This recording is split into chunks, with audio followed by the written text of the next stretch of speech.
y'all. What is up? What is up? What is up? What the hell? What in the HE double hockey sticks is going on? This is crazy. Have y'all been paying attention to the headlines lately? Things are off the chain. I am Air Scott, your host for this evening. And you know what? Just like you, I'm trying to figure out what in the hell is going on out there. We got a great show up ahead for you tonight. Things are looking crazy. Georgia just certified the election. Now listen, y'all. They did a recount, a hand recount, and an audit, and Georgia still had to ultimately call the election for Biden. Yes, he's won. And over there in Michigan, in Detroit, they are fighting the fight to end all fights over a vote.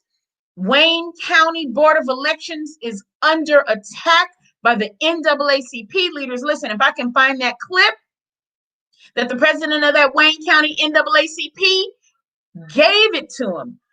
Gave it to him, y'all. They calling out and standing up for Black people, said, you know Detroit is 80% Black. You gonna tell me you want to hesitate? Listen, I want to know how white, racist, Republican elected officials keep getting in to significant spots on board of elections in majority African American cities. Y'all gonna have to tell me what the hell is going on, because somebody is asleep at the wheel. Ain't that much diversity and inclusion in the world to explain that. I bet you if we look even deeper, is the Wayne County sheriff a white Republican? That's who's keeping the jails. What about the district attorney? Y'all listen, y'all ain't trying to hear me tonight. I want to go deep with this though. We're going to go deep. I've started a new series called Politics is Spiritual Warfare. Seems like everybody seems to know that. So over the next month, every week, I'm going to have a different spiritual community leader or religious leader, whatever you prefer. I'm going to have a different spiritual expert on here. We're going to go through, they're going to be my co-host. We're going to go through the week's craziest and top headlines in politics, race relations, and the fate of America. And I'm going to get their take on it. And they're going to have a message for the people from within their spiritual community, because it's nothing like getting it from the horse's mouth. So stop listening to all these memes and believing the American mainstream propaganda. And let's hear for some real folks. We're going to talk about Kyle Rittenhouse tonight. Yo, they let him out on bail for $2 million that was raised by a Christian organization. Now, you know who I'm talking to out there. Sister Sally Sue and Deacon so-and-so. Y'all sitting up there. Y'all don't want to hear me tonight. That's what the Christians are doing. Bailing out murderers who are murdering in the name of Black subjugation. And we're going to talk about the father and son who murdered the jogger down in Brunswick, Ahmaud Arbery. Yeah, they were up for a bond hearing this past week too. We're going to look at two juxtapositions between those two cases, but before I get started and get deep into it, I want to bring on my guests for tonight. Now, hang on just a second. I'm going to see if I can get this wonderful bio that I got. We are bringing on tonight. I have Minister Brother Hakeem. My apologies. I don't know if there's a mosque associated with Minister Brother Hakeem, but I'm going to bring him on screen now, and we're going to read his bio out. Give me a warm welcome, y'all. Hey, Brother Hakeem, Brother Minister Hakeem, how you doing? I'm doing well, sister. How are you doing today? Good. Let me get my title down. See? All right, here we go. Brother Minister Hakeem is a follower of the most honorable Elijah Muhammad and the eternal leader of the Nation of Islam, under the direct guidance and example of his teacher, the Honorable Minister Louis Farrakhan. Brother Minister Hakeem has traveled to Egypt and Africa, traveling up and down the Nile River, learning the ways of our ancient African ancestors. And his mentor, the student of Minister Farrakhan, Dr. Abdul Khalid Muhammad. Brother Minister Hakeem makes no apology in speaking the truth, and for his bold stand on freedom, justice, and equality for the liberation of the Black man and woman in America and the darker people around the world, as his teacher before him does. Thank you so much, Brother Minister Hakeem. I'm so happy to have you here tonight. Listen, my audience knows that I watched the Criterion speech by Minister Farrakhan on July the 4th. Brother Jamie Muhammad there in Brother Jamie Muhammad there in Savannah. Hit me up on it. He keeps me up to speed on all things Black, all things nation, and what they know about me in that region is I'm just diehard. I'm a diehard truth speaker. If they speak in the truth and it's for the liberation of the African diaspora, I am there for it. Yes, So ma'am. I want to get deep tonight, and I want to talk about some of the things over this hour that you'll spend with us. Some of the things that were spoken about in Minister Farrakhan's Criterion speech. I am this divine retribution proponent, so I put ticklers on a list about China and about Florida. We watching Florida just crumble. Florida had 3 hurricanes. Yes, ma'am. Excuse me, y'all. I got a tickle in my throat. See, they don't want me to speak this truth. Florida had 3 hurricanes hit. Coronavirus ravaged them, just like the Honorable Minister Farrakhan said he'd asked the Most High to do. I'm paying close attention. But what I want to talk about first, real quick, and I want to get your take on this, really from a spiritual perspective, and what's going on.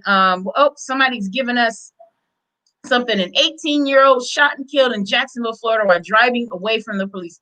Shot 35 times, was no threat to the officers. This was cold-blooded murder. This must be a developing story. We'll get to that later on in the story. If you've got anything else, folks down there at All Things Relevant, send it for us. But I want to talk about this real quick. Let me share my screen and get us a caption up here.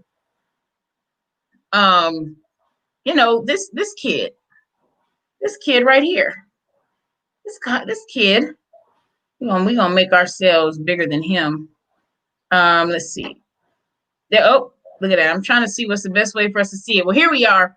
Kyle Rittenhouse was released from jail on $2 million bond.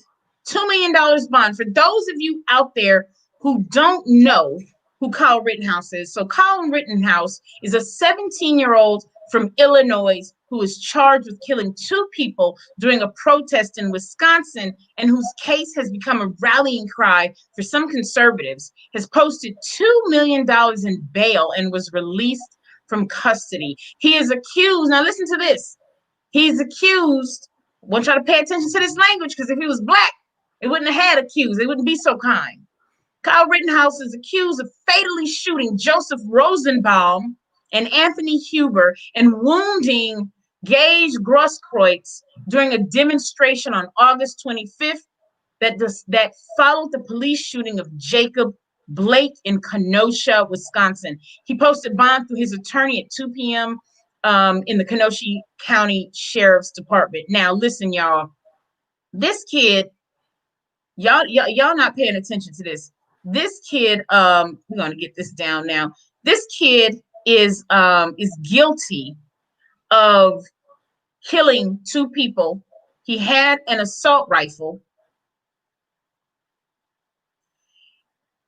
and they just let him out. They just let him out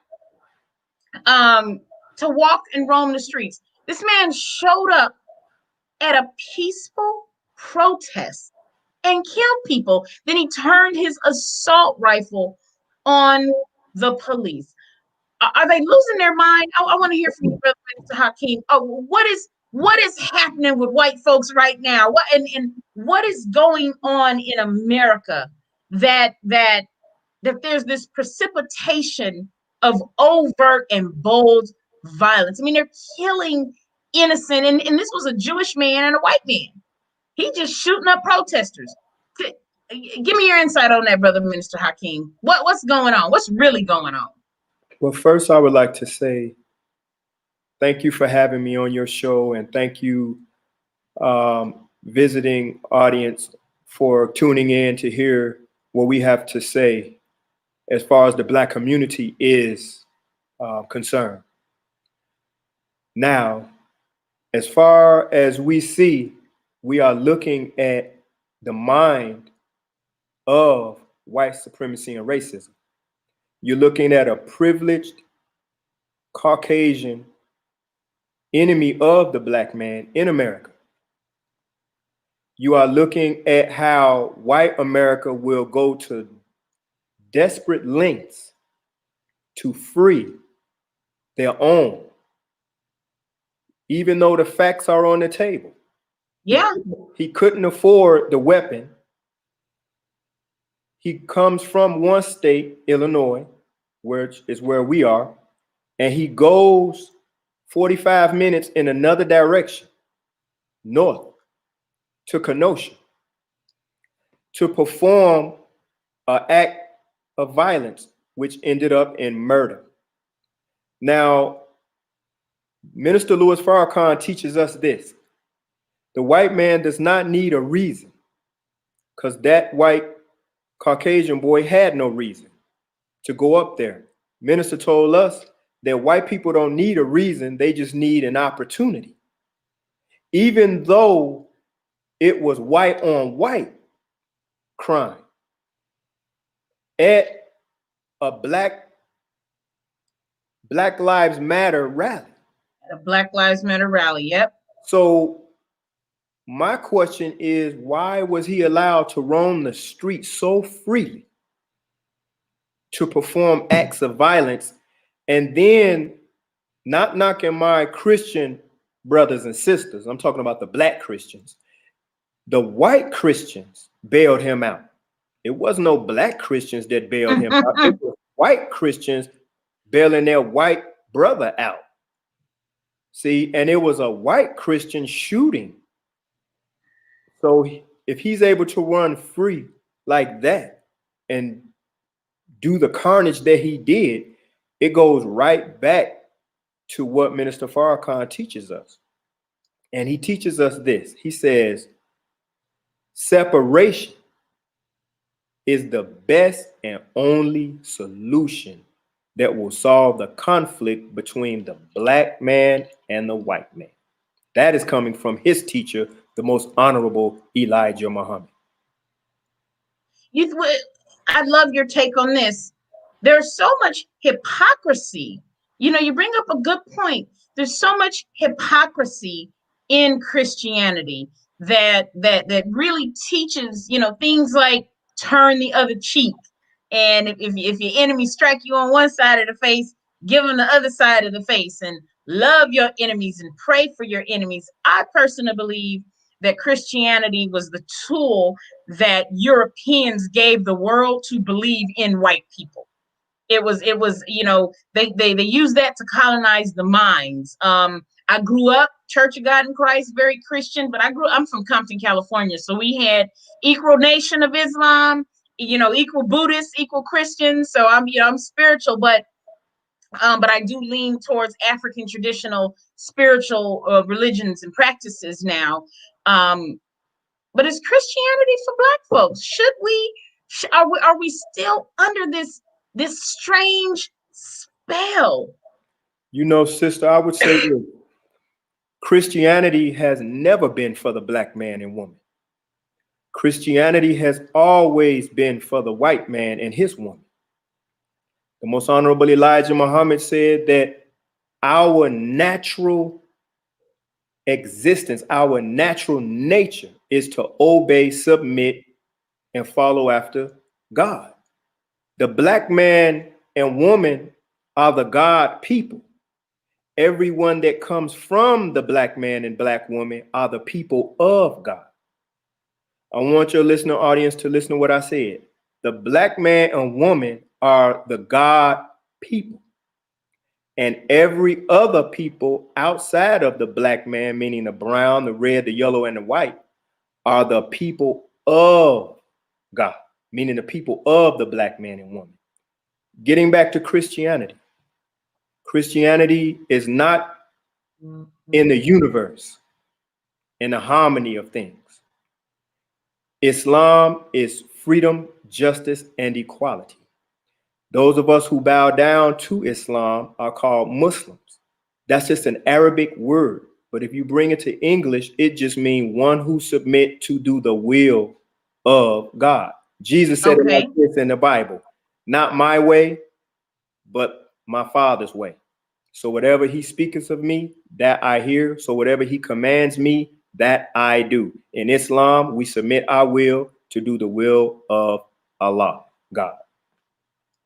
So essentially, Christianity, and I want to read something real quick. I got out of a Kemetic teaching book, and I found it very interesting. I've been looking into lots of Kemetic practices, and they've got a list of African values and the harmony with the earth, and European values with the harmony of earth. And I'm just going to read a couple of them here because it really does piggyback onto what you're saying. In Africa, it's called Diop's two cradles theory. You probably heard of that before, but Diop's two cradles theory. And so on one side of this continuum, you have on one side of the continuum, you have Africans. In Africans' cradle, their culture, they seek to understand. They understand the Creator as good. In European culture, views God as evil. Africans are one with nature. Groupness, it's a way of life. Europeans need to control nature. They're into individualism. Individualism is the supreme virtue. Africans live interpersonal and in a communal interdependence. They focus on family, love, cooperation, and a way of life. European culture advocates for personal independence. Self-centered competition is their way of life. So that makes sense. African culture, gentleness and peacefulness by moral righteousness. European culture, cruelty and aggressiveness, decisions of political expediency. You've made a great point there. What do we do about the widespread Christianity? Are we a lost generation here in African America? Have we lost those people? I mean, people are waking up. People are waking up. Jesus isn't even his name. We got the scholars on here. They they watching Jesus isn't even his name. Not made up but misinterpreted. Do we have a lost generation here? What I'm curious about what the doctrine of Islam says about this particular period in time. We know now that we are at 400 years. And we're only going to go on that 1619 when they started recording it. We know that there are, now I've learned that there's 65 years left out of all of that, because that's the first group of Africans that they brought over here to condition to try to help corral the rest. But now we have 400 years, and there's a prophecy behind that. Can you tell it? Can you speak on that? Is there a similar prophecy in the Quran, in the text and the doctrine of the Nation of Islam? Where does the nation say we're at right now, and what's taking place? It's not where the Nation of Islam say that we're at. It's what God said that we were at. One, we've been here for 462 years. And it was 64 years from 1555 to 1619. That's the 64 hidden years that it took to break you from the militant, upright, civilized black man and woman that they stole up out of Africa to make you this step and fetch it Stephen from Django type caricature that you see today. This step and fetch it. Step and fetch it. Now what you see today is this right here. God talking to Abraham. He tells Abraham, know for a surety that your seed will be a stranger in a strange land amongst a strange people. See? Then he tells him they're going to be afflicted for 400 years. And after that 400 years, I will come. I'm not sending no messenger. I'm not sending no prophet. I'm coming myself. See? Now, Christianity has never been for, again, the black man. That religion has always been and will always be for the white man. We have been having this teaching in our ear since 1931 from the most honorable Elijah Muhammad, who got it directly from the mouth of God, not some inspiration in his ear, not somebody or some entity that you can't see. He said face to face with Almighty God. As you see me and I see you, that's how the Honorable Elijah Muhammad was looking at God. So when God told him of these things, he said to him that we are the first people in the light of the sun, the black man. He said, and our religion was freedom, justice, and equality. That is the harmony of the universe. Those are three essentials that all human beings, be it black, brown, red, yellow, or white, are born into.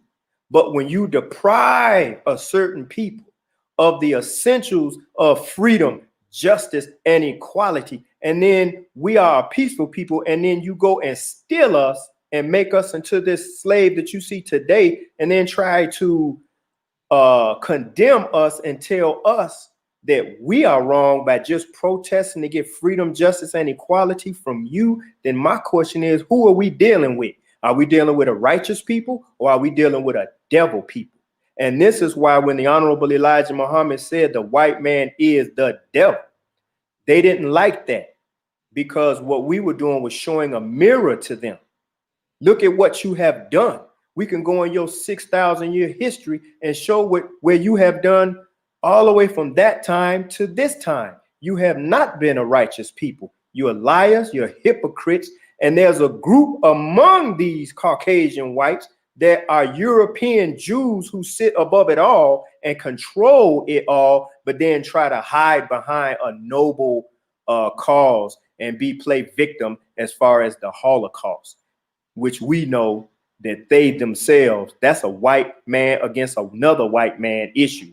Black people had nothing to do with that. Nothing to do with that. And I wanna say this. What I have found is that you can say anything you want against Black folks, but you misstep and say something wrong or criticize Jewish people, and you're called a racist. You're called a racist. It's like they are above criticism. You in trouble because they're never going to let us forget the Holocaust. They're never going to listen. Steven Spielberg is going to be question of ours is, why would God allow it? Is it his will? We're going to get to that question in just a second, but I want to get on to this Jewish dilemma. How do we move past being able to criticize them? Because let's be honest, I did a show a couple of months ago, and it's Jewish people in New York all over this Jeffrey Epstein child sex trafficking thing. It goes all the way back to the previous prime minister in Israel. They ordering containers of little girls, but that's a stories for another day. Let's take a question from the viewers. Marilyn Jackson says, why would God allow it? Is it his will? Why did God allow us to be? How did we get over here with it? How did Abraham let us get lost like that? Well, one is, you have to remember, first of all, God is not allowing anything. God has two natures, or two actions, pardon me, a permissive will and an active will. His active will, he's personally involved in. A permissive will is he sets a law in motion and allows that circumstance to play itself out. That's where he gives his creation, the man, black man and black woman, to move under the law under which we are created.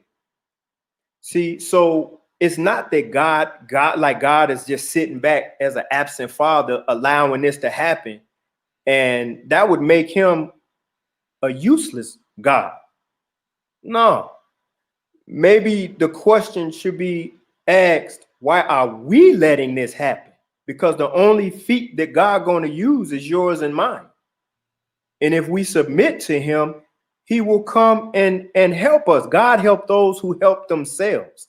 Again, don't spook God out as if he's somewhere off sitting in the cut watching his people be destroyed. That's like a father living in a house, someone break into the house, and he's sitting in the hallway down the street watching his little daughter get taken off, or watching his son get taken off, and he's sitting back. I'm trying to prove a point to let this happen. God don't work like that. That's what the Bible would have you believe. Didn't he have he had what was it, Isaac bring his son up there and say, hey, kill your son and prove to me that you love me? That's what the Bible says now. Yeah, but we have to remember that the people who wrote the Bible are not a just people. These are pagans who intertwine their paganism into a so-called religion called Christianity.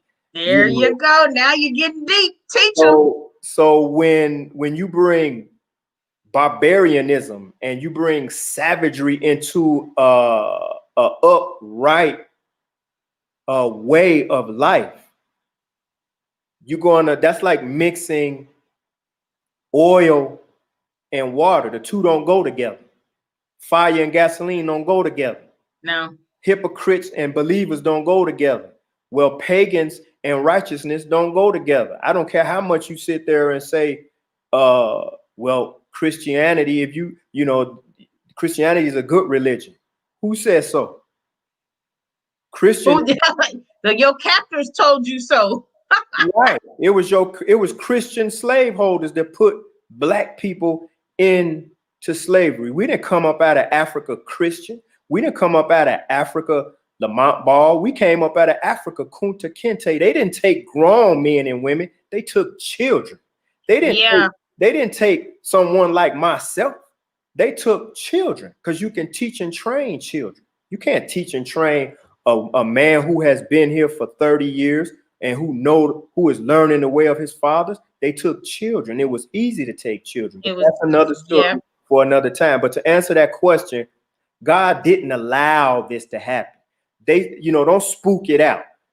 This was prophecy that it would happen because we rebelled as a human family and a human people on this earth. We rebelled. So what we getting is a chastisement. That is the answer to her question. Yes, thank you. And to your point, I love it. Yes, it was children who were over here, and that's what a lot of Black folks don't realize. The adults now, when you come travel down to the South, if you start reading the historic records, they had at one point, all from South Carolina to Georgia, they had outlawed the import of Africans from Yoruba land. They didn't want anybody from the Igbo tribe because the Igbo were tearing that. I'm sorry, I don't want to cuss with the minister on. I'm gonna have to watch it. They were tearing that. They were tearing them butts up. Now they were fighting. There were multiple uprisings down here, and I don't know if you've heard of this, Minister Hakeem. If you ever get down here to the Low Country, our mutual friend is where we met down in this way. But if you ever get down to the Low Country, there is a monument in Brunswick where that brother Ahmed Arbery was killed. We just got it. We just were able to get it up about 2 years ago, but it's called Ibu Landing. And the story goes that the ship took over. It was a bunch of Ibu captured men and women, and they took this ship over. It was one of the last, few ships, because Georgia, let me tell you something about Georgia. Georgia was the epicenter, the Wall Street of the slave trade in the South. A lot of people don't know that. And Savannah, Georgia was Wall Street, like New York City. If there was a Merrill Lynch bull to put downtown, it would be in Savannah, Georgia, because that's where all the brokers, bankers, notaries, and all the insurance people were down in Savannah. They had made a market in human trafficking. But the Ibu landing story goes that ship ran aground, and they killed all the crew, and they ran it aground, and all the people were watching. Even and a local newspaper wrote it, and they said the chief got his people together, and they did some type of like dance and ceremony, and then they walked out to sea and just never seen them again. Just basically committed suicide. Some people say they just walked back, their souls went back to Africa. But it's recorded history that happened, and they finally put a monument up at Ibu Landing. But that's you're right. It was children, and they outlawed bringing in adults, and people don't realize those children were raised up in this, because they were killing us. The grown people were not going for it, and that's the lie that they tell us. That's why we got post-traumatic slave syndrome. And you're right, sister. You 100% right as far as the post-traumatic stress of slavery. The reason why the chief was able to communicate so well with those captive Africans was because they spoke the same language. And the Caucasian enemy devil understood that if these people can speak the same language, it's going to be hard to conquer them because they're communicating. That's why the first thing that the enemy does, the Caucasian white man does, is he knock out your communication. Whenever he goes to war with you, he flies over your cities and towns and knock out your communication, your ways to communicate. He does that also on low levels when we dealing with Black leadership, or as I would like to say, Negro leadership, because Negro leadership today are puppets. They are handpicked, and you only see them come out when it's time to get the chicken and a biscuit and the way in through the back door. So I'm always suspect, again, when I see a Black man talking ill about another Black man, when those two had the same enemy, which is the white man. Marcus Garvey had a general who said this: he never understood what a Black man can say about a white man to another Black man that would make that Black man dislike him. See, so I want to go back to your question. Christianity, and I'm not condemning Black Christians, because that was forced on us. Christianity was forced on the Black man and woman when we came here. We didn't follow Christianity in Africa. We had either an original African faith, like Yoruba or Ifa and Afa, right, or we had what was called Maya. Yeah. So we understood before the European, there was no Europe. Before the white man had a house with a window in it and a shoe on his foot, that's what Dr. John Henry Clarke would say, we had already completed half of human history, what you know today as Western civilization. We had already set up socialism, democracy. So what we need to do, and I will stress this, the Honorable Elijah Muhammad and the Honorable Minister Louis Farrakhan says that separation, not segregation, separation is the best and only solution. Segregation is forced upon an inferior from a superior. Separation is two equal parties coming to an agreement and walking away. You go your way, I go my way, and we're good. The Honorable Elijah Muhammad said this: give us for 20 to 25 years the means and the resources and a land of our own that we may go for ourselves. If Black people want to end this issue and end this problem and end this terrorism and oppression, we must separate from our open enemy. The Honorable Elijah Muhammad said again, if you could do it for the Jews, and they did, white Europe and white America got together and found a place for their brethren. This is true. In Palestine. And they talk about, well, the peace treaty there must be a peace treaty going on with the land question. The real land question haven't even been taken up yet, because the Palestinian and the Jew are both invaders. That land belonged to the Black man of Africa. They stole that. So the real land question haven't even been asked. Again, I want Black people in America to know, until you separate from your open enemy, you will always remain a slave and a subject to this Caucasian white man and his woman. Say it. Say it. You're right. I have a clip. If we've got time, I would love to play that clip for you. It was so profound. You are 150% right about this. I had a clip, and let me see if I can find it. And I'm happy to play it if I've got some time, but it's a little bit long today. We don't have time to watch a 12-minute video, but I'll share it in the bylines. But it basically talks about how, they freed the slaves, or excuse me, they claim to have freed the slaves and tricked them by basically getting them to agree to another form of slavery. Talk to me about this plan for separation.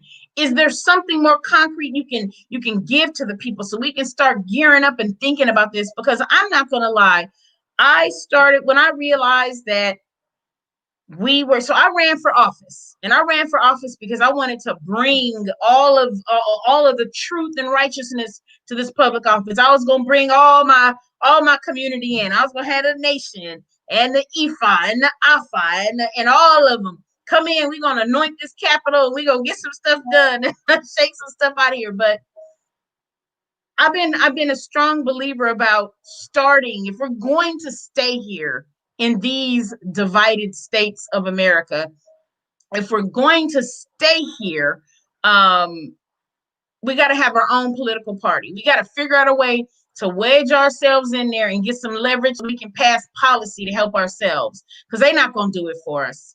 So I think we need to defect from the Republicans and the Democrats. But I've also been on this thing where Black people need to go back. We need to learn to farm, because we're going to have to at some point start nation building, start coming up with our own communities. Talk to me about that, Minister. I see your wheels turning. I'm ready to hear. Yes, ma'am. The Honorable Elijah Muhammad and the Honorable Minister Louis Farrakhan teaches us this, that we don't have to try to fit into a place where we're not welcome. When you go to Chinatown, even though it's in every state have a Chinatown. Every state. So when I live here in the city of Chicago, we have Little Italy. Yep. Greek village. We have the village where the Hispanics or the Latinos have. We have Chinatown, but we have no area where the Black man is running, doing his own businesses. He owns nothing. He buys everything. He hands his money over to the Asian for the hair and nails, the Arab to go to the filthy grocery store. He owns nothing for himself. And I find it very ironic that we always want to integrate into the white man's society. We can unify to integrate, in the white society, but we can't unite to divest from the white community and unite for ourselves. Land is the number one means of freedom and liberation for the black man and woman in America. That's right. We don't have this. The mere fact that we have to bring this up lets you know that separation is the best and only solution. The Honorable Elijah Muhammad and the Honorable Minister Louis Farrakhan said, put the program of the Honorable Elijah Muhammad before Congress. You don't have to worry about a plan. We got it on the back page of the final call and what the Muslims want.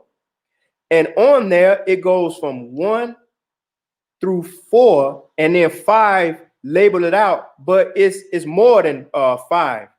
As a matter of fact, I have that paper right here. Woo, I'd love to hear it. This is the article right here. Okay. Separation, the case for separation, right?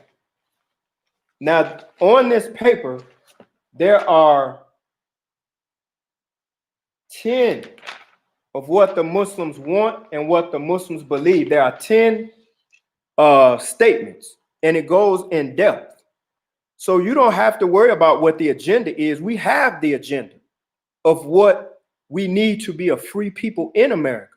We don't want your money, America. We want land. If you could do it for the Jews, damn it, you can do it for the black man in America. So don't say you can't do it. This is 196,940,000 square miles of planet Earth. You can find a place for your own European brother, but you can't find a little patch of land on this earth for the black man, seeing that we such a problem for you. And that is why this is going on, because God is striking America and he will continue to strike America. I have it literally. This coronavirus is going to be here for a while until we get it right. Black people, I'm warning you in the name of Allah that if you do not separate from your enemy, you will burn and go down with your enemy. The minister said in the criteria, he said, you haven't been wanting to listen to me in the past. You've been ignoring me, treating him like some doggone entertainer. He said, you're seeking after a sign. You want to know what Farrakhan have to say. You want to know, why is he so quiet? And then the minister said this in the criterion. He said, and I'm going to end it right here. He said, the only sign that you're going to get is the sign of Jonah, where Jonah was in the belly of the big fish for 3 days and 3 nights. That's the sign. But I'm going to say it like this. You wicked and adulterous generation who seeketh after a sign, you'll get no sign except the sign of Jonah, again, who was in the belly of the big fish for 3 days and 3 nights. See, and that represents that you heard the message of the Honorable Louis Farrakhan. And Jonah was like, you know what, I'm going to go on over here and just leave. But God forced Jonah to deliver a message to give them 300 years more of grace. I don't want no grace for America. Your time been up since 1914. This is the black man time. This is God time, who came in the person of Master Farad Muhammad, to whom praise is due forever. So if you want to stay and integrate into white America, you're going to go down with white America. So what can we do? What can we do as a people to start this separation? I hear you. I think it's pretty obvious to some of us. You see, there's a family that have purchased 100 acres of land out in Toomsboro, Georgia, with the intentions of just erecting their own city, doing it their own way. People are trying to buy land, but we got a lot of the largest amounts of land owned by black families, generational land, is still here in the South. You know, is that the right path? Are we on the right veins of thought? Because I feel like that's sort of bubbling up. Well, today, the black man is different today.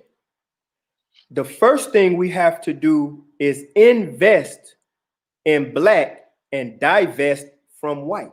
Yeah. And that goes back to separation. See, if we just leave white folks alone, stop Just leave buying, them alone. leave them alone, Stop don't chasing buy them. from them, leave them, ignore them, don't spend your money with them, trade your money with your black self. And I have a saying, if it ain't black, it ain't me. And There so it is. I if love it. but this is true. The solution to our problem, because we sick with white folks. We have a leprous mind. So if we just leave Leprous mind. white folks alone, don't spend our money with them, leave their woman alone, leave their man alone, focus on your black woman, focus on your black man, your black children. Have this mindset: buy black, live for black, learn to love and obey black, and have this motive. Would my black great grandmother do this? No, she wouldn't. Will my black great grandfather do this? No, he wouldn't. It must be the black man for the black woman at all costs. If it ain't black, it ain't me. It must be black on black on black on black. You must learn to love black. I'm not saying hate white, love black. And once you love black, you'll forget about everybody else and forget about the black and the brown. No, you can't love nobody until you unify and love yourself. Ooh, that's right. And you are so right about that. We we gotta buy black. We're invested in this crazy carnal culture of instant gratification, and the degradation and hyper sexualization of the black woman. Oh, yeah. I don't know. I'm really interested in your take. I'm watching. It's not natural to me to have anything negative to say about Sister Kamala Harris. I'm also a black girl from California, so I understand. You know, she grew up in Oakland. Parents were professors. You know, she went to Howard, and I understand how HBCUs work. But I'm watching black people degrade and believe any and every lie out on social media about this black woman because she was a prosecutor, and watching them love Trump. What's that about? Why are so many black people who are allegedly woke? What's wrong with them? What? How did they start converting to Trump and hating Kamala? Well, It's just the way they hate to see it. It goes back to the slave. You know, you got two types of slaves. You got the house Negro and the field Negro. The house Negro talks like boss. This, our house boss, our farm boss. This, boss. You sick, we sick too. You got a cough. I got the flu, boss. So the field Negro want the boss to die. The field Negro see the master house on fire. He wanted to burn down. So when you have and this is in the Bible, they want nearness to Pharaoh. They want nearness to the throne that rules the house. So you will bend and shape. And I'm talking to the black Negro leadership. Your days is over dealing and leading us. It's over. Over. I wouldn't follow that Negro leadership across the street. If heaven was over there, I'd go down the street and take my people over myself. They're stepping fetch it. They're worthless, and they're bought and paid for. Kamala Harris, when she first got the notice that she was going to be vice president, the first people who called her an Indian, they said that she was Asian descent and of African descent, but they put that out there first, like they did President Barack Obama. They always they can't say you straight up black. They have to say that you are something other than black. That's true. Non-threatening. They're neither this nor that. They're mulatto. Yeah. She had to come out and say, this is a big step for the black woman, not African American, the black woman. Then she acknowledged her mother. See, she said, I am of Indian descent, but my father, who's a black man, she put that out there. She went to a HBCU. Yeah, she went to Howard. She's on the Congressional Black Caucus. And she passed the legislation to make lynching a federal crime. Hello. Now here, if this woman is what white media, who is owned by the Jews, they give them their talking points. And some black journalists have to walk that tight line and say what their bosses tell them to say. No one even knew that Kamala Harris had an Indian mother. Even some of her closest friends, when they interviewed them. All of a sudden now, here come all this non-African part of the family, and you just push the African to the side. And let me say this, just like with President Barack Obama, they all of a sudden when he got elected, they wanted to know what black folk had to say, mostly black men. Now that Kamala Harris is elected, watch, mark my word, they gonna want to know what black women got to say. Oh yeah. And the reason, and this is not, I'm not being misogynistic. What I'm saying is, whenever you get in the presidency or you get one step to the presidency, all of a sudden they want to know what black people are thinking. And I would tell you this, it's always been what black people has been thinking, because white folk know our time is up, and what are them Negroes thinking about? How they gonna come after us? Are they gonna kill us? Are they gonna leave us alone? So that's what they gauging us. Yeah, they gauging us. Are they afraid? Should they be afraid? Are you've been watching the not, excuse my language, Minister? You've been watching the not fucking around crew, showing up 600 deep with all the guns and assault rifles. What's your take on that? You know, I would say this right here. You got 600 black men with assault rifles. That's a foolish way to move on your open enemy who got the means to just destroy you with one helicopter gunship. I was trained by this enemy. I've seen warfare. I know what it looked like firsthand. He taught me everything I know about warfare. They can take 50 well-trained Marines and dismantle the not messing around crew. Though, and I'm not knocking the brothers, but if you want to unite 600 black men, don't have your woman out there with you going to war. Take yourself and go to war. But you committing suicide, that's not the right way to lead your people. You lead your people by separating from the enemy. You don't go to war with the enemy because he got bigger guns than we have. We have a brighter mind than that devil has. Only a fool will lead his people to slaughter. That's not a man to me. That's a man on a suicide mission. A righteous, sound-minded thinking man guides his people to safety. We're not punks. We're never that.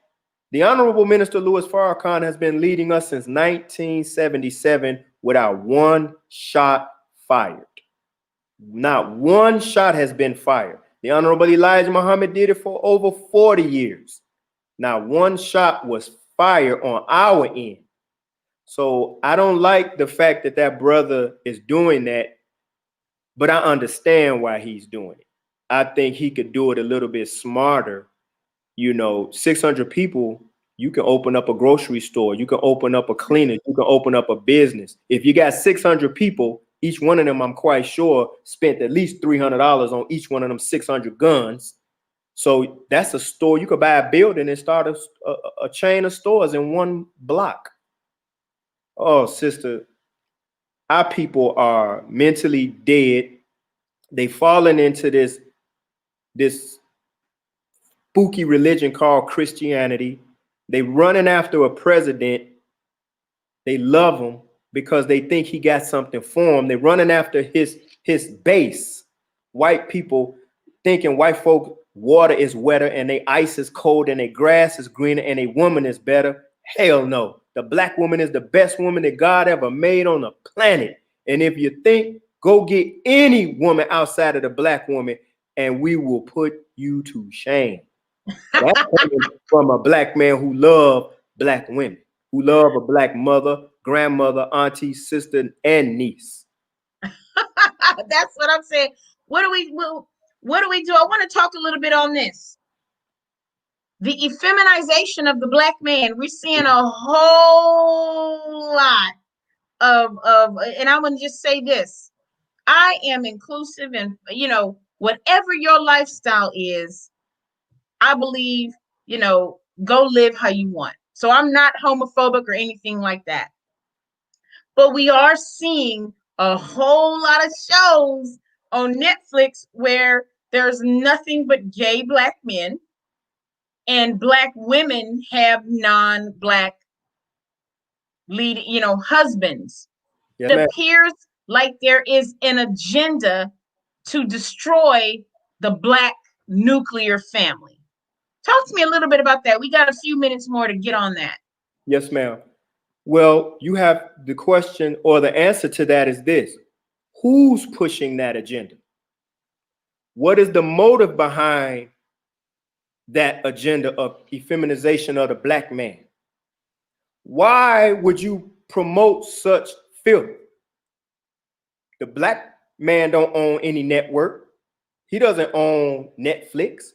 He doesn't own MGM. He doesn't own WGN. He doesn't own MSNBC. He doesn't own CBS, ABC. He doesn't own no Warner Brothers. It is the agenda of the European Jew. It is the agenda of the Gentile, Caucasian, European white male. Because if we can put the stereotype out, then the first law of any warfare is to destroy the man. Where if you're effeminizing a black man, who's the prize? You are a black woman. You are the prize. They call it booty. Okay, you are the prize. So if they can get rid of me, make me non-threatening, not only do they have me, they have you too. And this is how they will continue to rule us.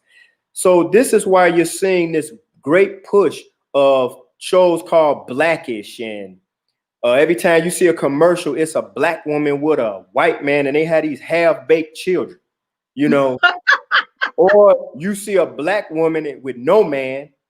And if you do see a black man with a woman, she's white, or you see no black woman, as if we can't be together.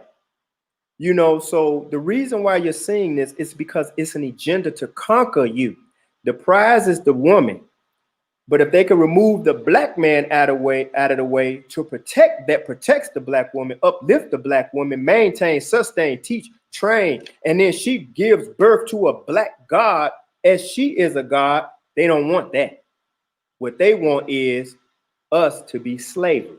That's what they want. They want us to be slaves. They want us back in slavery. So the first thing you got to do, you got to break down the vanguard of the black woman. And the vanguard of the black woman is the black man. That's true. Thank you, brother Minister Hakeem. We got about 1 minute to go. Give us something powerful on the closing.